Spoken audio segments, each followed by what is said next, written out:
I never used to believe in psychics. I believed in medicine, in science, in what I could see and touch. I worked as a nurse in an oncology ward, so I'd seen enough death to know there was no mystery to it. The body simply stopped. But when my sister, Emily, died in a car accident 2 years ago, my world split open. 1 minute she was alive, sending me a voice message about a song on the radio, and the next, she was gone.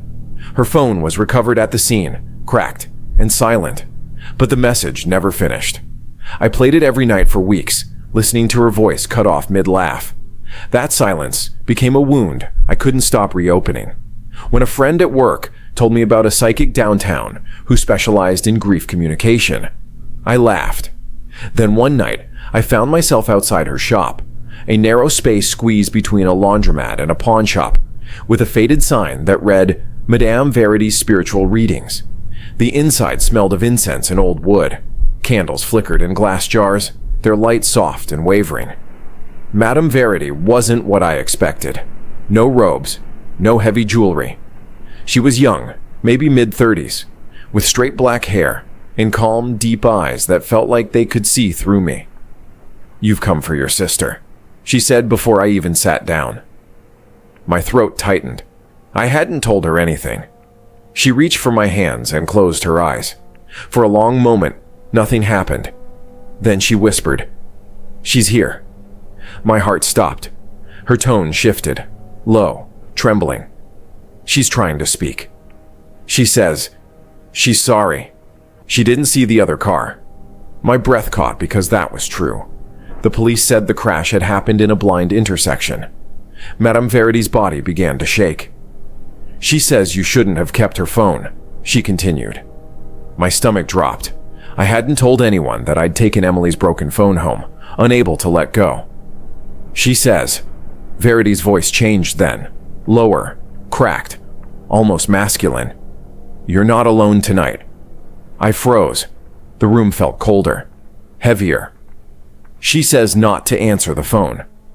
Then suddenly, the psychic's eyes rolled back, and she slumped forward. The candle flames bent sideways, as if pulled by invisible wind. I screamed her name until she gasped awake, her hands clutching at her chest. When I asked what happened, she just shook her head. "That wasn't your sister," she said quietly. Something else came through. I left shaking. That night, I couldn't sleep. Around 11:47 p.m., the landline started ringing, an old house phone that rarely worked. The caller ID was blank. I let it ring, but after the third time, I picked up. There was no voice at first, just static. Then faintly, through the crackle, came a whisper. A woman's voice that sounded eerily like my sister's. "You shouldn't have come." I dropped the phone and unplugged it, heart pounding. But the next night, it rang again. Unplugged, unwired, still ringing. Over the next few weeks, the calls became a routine. Sometimes it was static, other times, quiet breathing. Once, I heard crying. Then one evening, there was a knock at the door.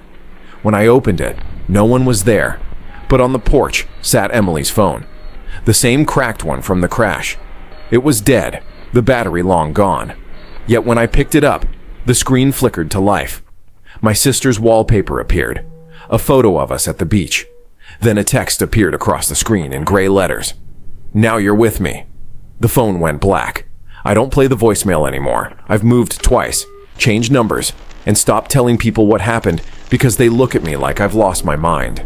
But sometimes, late at night, the house phone, which I no longer keep plugged in, crackles softly from somewhere deep in the walls. And underneath that static, I swear I can still hear my sister's voice, whispering from the other side of a call that never really ended.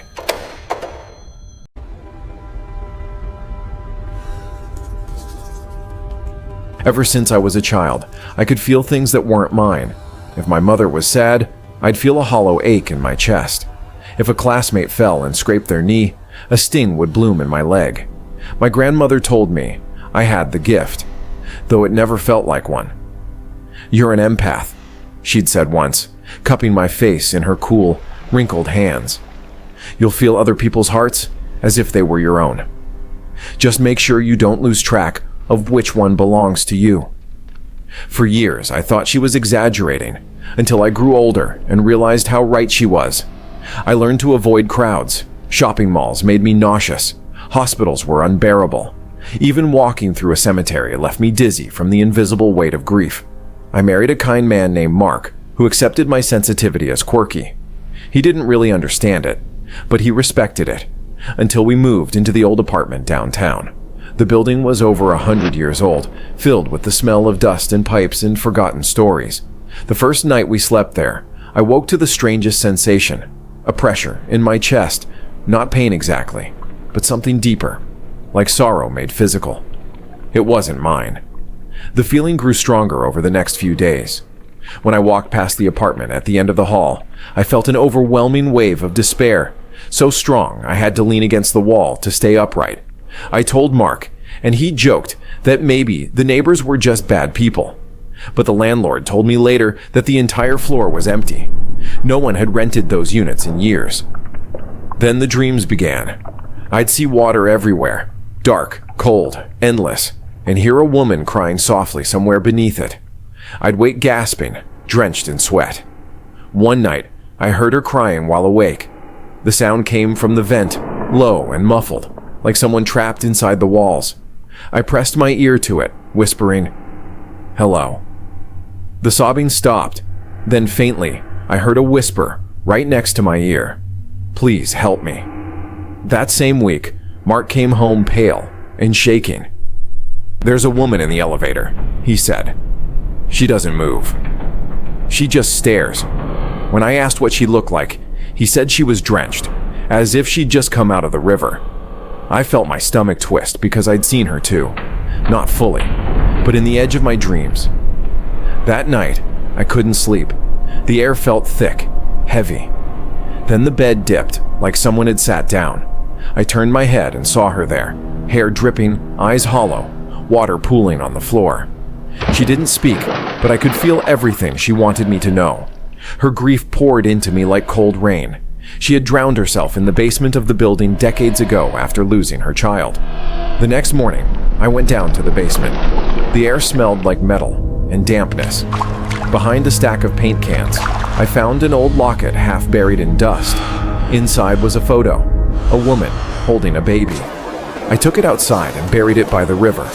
I whispered, "You're free." That night, for the first time in weeks, I slept without dreams. But sometimes, when it rains, I feel her sadness again. Faint, but familiar, like the echo of a heartbeat that isn't mine. And when I look at the vent above my bed, a drop of water sometimes falls through, though there's no pipe or leak above it. It lands softly on the pillow beside me and feels like a tear.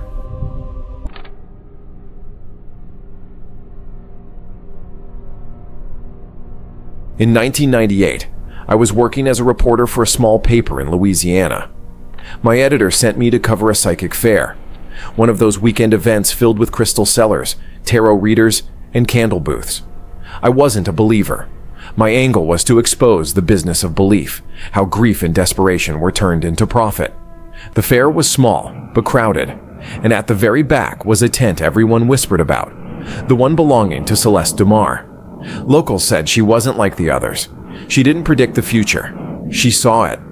When I walked in, Celeste was sitting behind a velvet table, her hair silver, her eyes bright like polished glass. "You're not here for guidance," she said before I even introduced myself. "You're here to write." Her smile was faint, knowing. I admitted as much, and she nodded. "Then let me give you something to write about." She took my hand. Her skin was cold. "You're already being followed," she whispered. "He's with you now." I almost laughed, assuming it was part of her act. "Who?" I asked. Her eyes clouded. "The one in the glass." She began to tremble. The candles flickered. Then her voice changed. Deep. Distorted. "He waits behind the mirror," it said, the words stretched and wrong. I pulled my hand away, but she screamed, "Don't look," and collapsed onto the table. That night in my motel, I couldn't stop thinking about what she'd said. Behind the mirror. It felt stupid, but curiosity got the better of me. I went into the bathroom, and wiped the condensation off the mirror. My reflection stared back, pale, tired. But then, for just a heartbeat, I saw something else behind it. A tall, dark shape, faintly human. It moved closer until it was almost touching the other side of the glass. I stumbled backward, heart pounding. When I looked again, the mirror had cracked down the center. I tried to leave town the next morning, but every reflective surface seemed wrong. In the diner's window, my reflection turned a second slower than me.